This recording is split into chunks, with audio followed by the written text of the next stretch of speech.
y'all? It is the Wise Dome with your host, Pedro Garcia, and I am here with Serious Kev. What up? This is the Wise Dome episode 3, New York, Stanford, New Jersey, Pedro, Frank Amaya S. Let's get it. All right, my man. How's everything with you? Everything's going good. Everything is wonderful. How you doing today, my boy? Feeling good, my man. Feeling good, like looking a good. king, bro. I feel you, as you should. No doubt, my man. Yo, so today I just wanted to talk to you about, I think that one of the most intriguing topics of human relationships in general. Like, one of the topics that I'm going to be covering today is going to be that of betrayal. And basically, everybody knows what betrayal is. Everybody knows what backstabbing is. But I think that nobody has ever spoken about the value that backstabbing could give you, insofar as teaching you about what trust really means. What's your take on that? You know, I went through a lot of shit when I was younger. I had a lot of people around me at the age of 15, probably younger than that, going up to like 16, so I moved to Jersey. You know, I was caught up with a lot of shit, a lot of beef. You know, I said a couple things, other niggas said a couple things, but those are the enemies. But people who was around me at the time, who I thought was my friends, wasn't, because as soon as I left, it was like, damn, y'all switched sides, like real quick. These are like niggas who I grew up with, went to middle school with, hung out, ate with, and it's like, you know, once I leave the town, it's like you hearing stuff. It's like, nah, he can't be hanging out with him. So you know, it felt very different. It felt weird hearing that, because, you know, it hurt me a little bit, because I wouldn't believe this, and this is coming from a family member who's telling me, like, yo, Kev, I'm seeing the people who used to hang out in high school hang out with the enemies in the gym, and I wouldn't believe this. And then that's when they stopped hitting me up, and I start seeing pictures, and I felt really betrayed, because these people who I, you know, went to high school with, walked with, ate with, sat down with, played with, on camera with, you know, and it hurt, you know, but I manned up, I ate it, and I got through that. And I'm back on top. Word up. So, like, what kind of stuff would they talk about? It wouldn't be so far talk about, but when you in beef, you know how if you got caught up in beef, anybody out there got caught up in some beef, then you know what results into that. You know, it's a life and death little situation that goes on. But if you riding with some people and they fighting the same niggas that you fighting that's on your team, and then you leave, and then you come back and you see them with the other side, then was it really beef? Was they really with you? Like, you know what I'm saying? Right, that's what I'm saying. You know, I'm not gonna get too much into it. I know it was like years ago in bad blood, but you know, I know a lot of shit.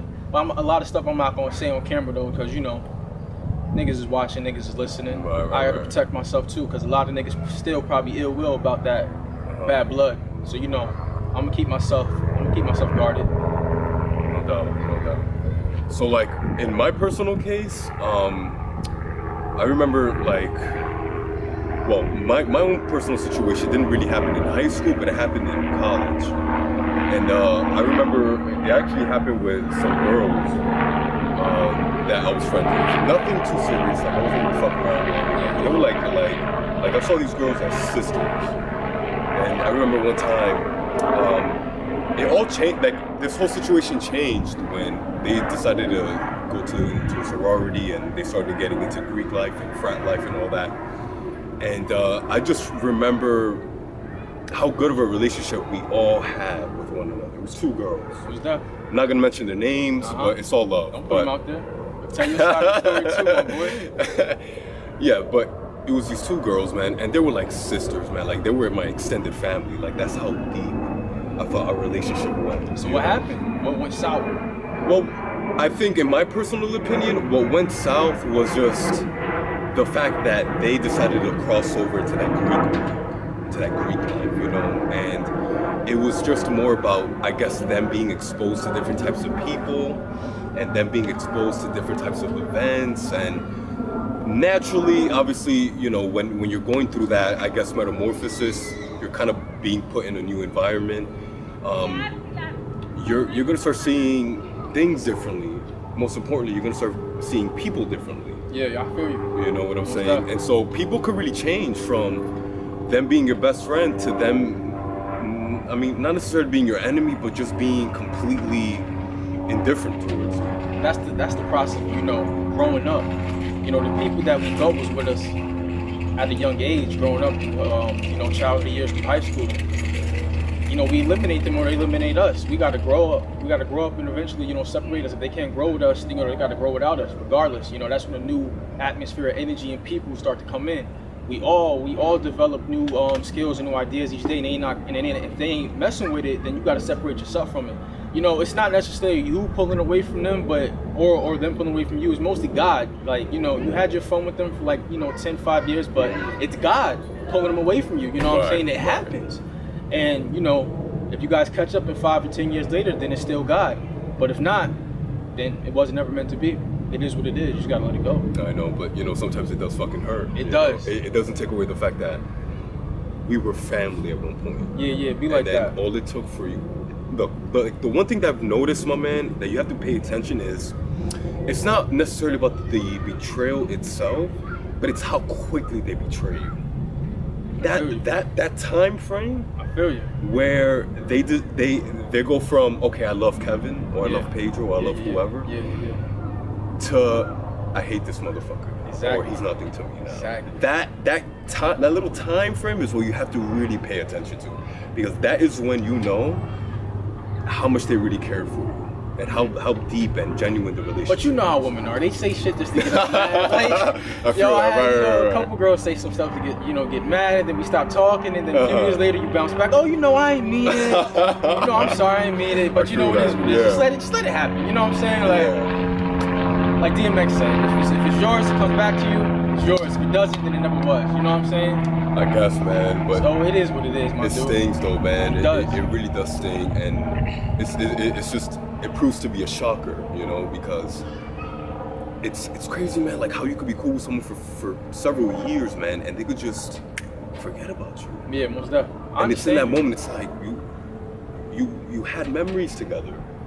You know, what did those memories mean? You know, like, was it that quick for you to just jump ship?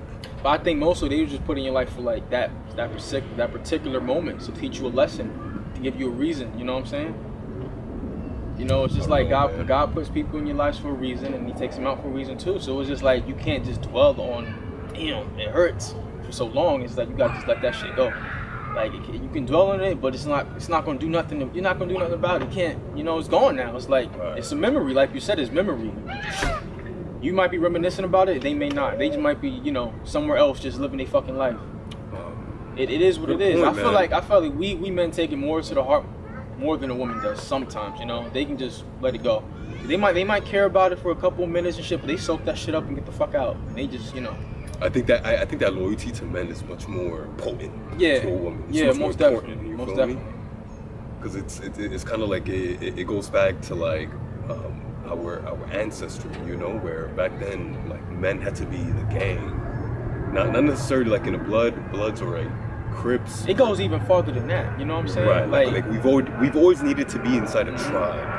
That, and it's our pride too. Like that, I could say that held me back on a lot of stuff. Probably you too. Like, you know, not even just me or you, but everybody has their pride. You know, girls admitted to me like they have their pride, and it's hard. You know, because it's like you can end on a bad note, and then just when you start reminiscing about the good memories and good times you had, it's that pride that's want to set you back. Be like, damn, should I hit this guy up when I'm the one who ended it wrong? I don't know what to say. He might just shit on me now.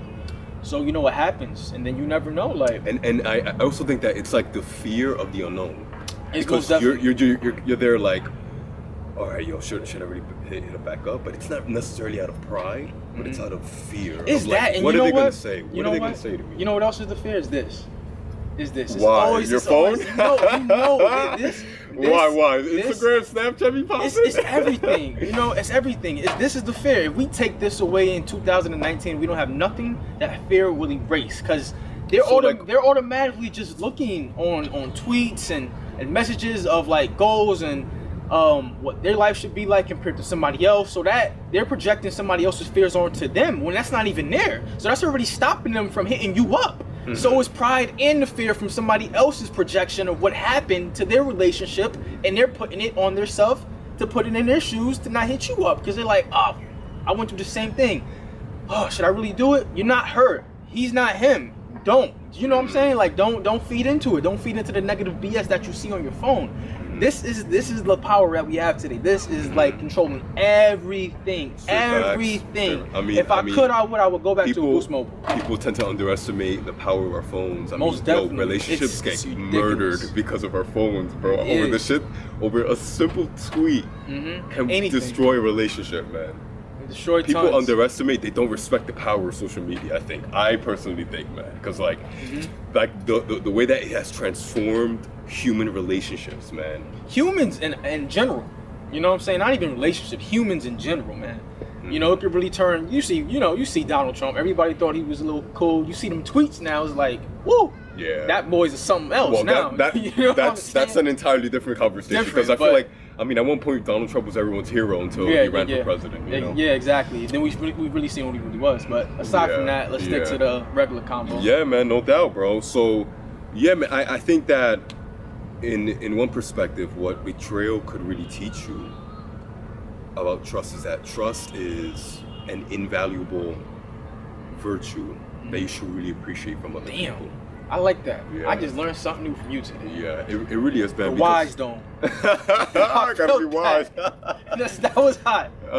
No, man, but like I really believe that, you know, trust trust is only something that you could appreciate as you get older. You're right. You can't really be. I feel like it's one of those setbacks about being a youthful person. Is that you can't really appreciate someone who has good character. You gotta go through stuff, you know. You have to, man. And unfortunately, for you to kind of appreciate the diamond in the rough, you have to, you know, kind of dig in the mud for quite some time.